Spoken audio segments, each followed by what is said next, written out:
जो व्यक्ति अपने मन को काबू में कर सकता है वो जिंदगी में कुछ भी कर सकता है। इंसान की अच्छाई पर सब खामोश रहते हैं, लेकिन चर्चा अगर उसकी बुराई पर हो तो गूंगे भी बोल पड़ते हैं। श्री कृष्ण कहते हैं, तुम्हारे बीते हुए कल को तो मैं ठीक नहीं कर सकता, लेकिन तुम्हारे वर्तमान में अगर तुम अच्छा कर्म करोगे तो मैं तुम्हारे आने वाला कल जरूर ठीक कर दूंगा। आज के जमाने में कोई अपना नहीं होता। लोग सिर्फ तब तक साथ देते हैं जब तक उनका स्वार्थ होता है। अगर कोई अकेला है तो इसका मतलब यह नहीं कि उसे कोई पसंद नहीं करता, बल्कि वह अकेला इसलिए है कि उसने दुनिया की औकात देखी है। लोगों को परखने की आदत डालो। जैसे हर चमकती चीज सोना नहीं होती, वैसे ही हर अच्छा दिखने वाला इंसान सच्चा नहीं होता। अकेले रहने का मजा ही अलग है, न किसी की जरूरत और न किसी से उम्मीद। सफाई वहां देनी चाहिए जहां उसे सुनने और समझने वाला एक खुला दिमाग हो। मेहनत एक ऐसी चाबी है जो बंद भाग्य के दरवाजे को भी खोल देती है। पेड़ की डाली से गिरते हुए पत्तों ने क्या खूब कहा है कि अगर बोझ बन जाओगे तो अपने ही तुम्हें गिरा देंगे। क्रोध को प्यार से, बुराई को अच्छाई से, स्वार्थी को उदारता से और झूठे व्यक्ति को सच्चाई से जीता जा सकता है।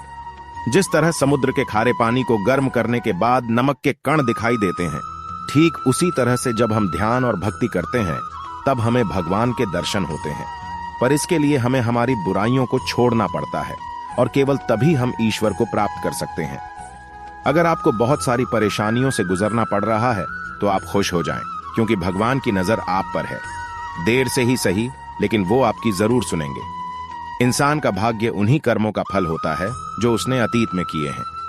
इसी तरह वो लोग जो आज कर्म कर रहे हैं वह उनके आने वाले कल का निर्धारण करते हैं। श्री कृष्ण कहते हैं, तू करता वही है जो तू चाहता है, पर होता वही है जो मैं चाहता हूँ। तो तू कर वही जो मैं चाहता हूँ, फिर होगा वही जो तू चाहता है। अतीत को बदला नहीं जा सकता, वर्तमान से बचा नहीं जा सकता, लेकिन भविष्य को संवारने का कार्य वर्तमान में जरूर किया जा सकता है। क्या फर्क पड़ता है कि हमारे पास कितने लाख, कितने करोड़ रुपए हैं, कितनी गाड़ियां और कितने घर हैं। हमें खानी तो बस 2 वक्त की रोटी ही है। जिंदगी तो हर कोई जीता है, लेकिन फर्क सिर्फ इस बात से पड़ता है कि हमने कितने पल खुशी से बिताए, कितनों की खुशी की वजह हम बन पाए। सुख दुख एक सिक्के के 2 पहलू हैं। जहां सुख होगा वहां दुख भी होगा, और जहां दुख होगा वहां सुख भी होगा। इसलिए सुख दुख के बारे में बिना सोचे निरंतर अपने लक्ष्य को प्राप्त करने के लिए प्रयास करते रहना चाहिए। एक बात हमेशा याद रखना, किसी के सामने गिड़गिड़ाने से ना मोहब्बत मिलती है ना इज्जत। इसलिए अपने स्वाभिमान को जिंदा रखो। कोई अगर आपकी किस्मत में होगा तो वो आपके पास खुद चलकर आएगा। दूसरों को हराने का मौका मत दो, बस खुद के जीतने का हौसला बुलंद रखो, क्योंकि कभी हार ना मानने की आदत ही एक दिन जीतने की आदत बन जाती है। सिर्फ 2 ही चीज मनुष्य के भाग्य का निर्माण करती है। पहला, स्वभाव। अगर आपके स्वभाव में अच्छाई, विनम्रता और गुण है तो आपका भाग्य चमकेगा।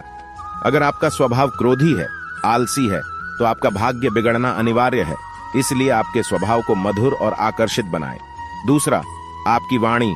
बोलना तो आदमी 2.5 साल की उम्र में ही सीख जाता है, परंतु कब, कहां, कैसे और क्या बोलना है उसे ये जिंदगी भर भी समझ में नहीं आता।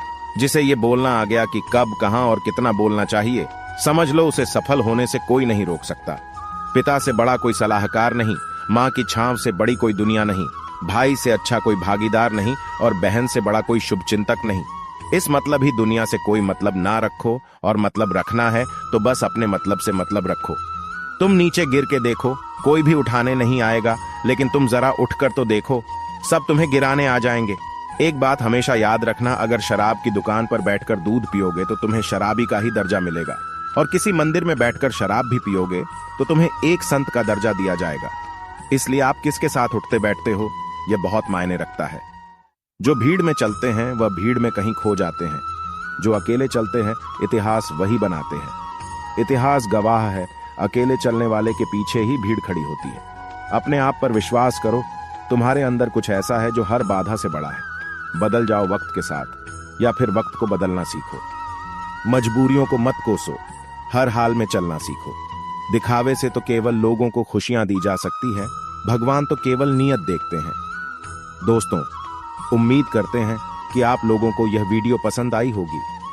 वीडियो के बारे में अपने विचार नीचे कमेंट करके जरूर बताएं, और कमेंट में जय श्री कृष्णा लिखना ना भूलें।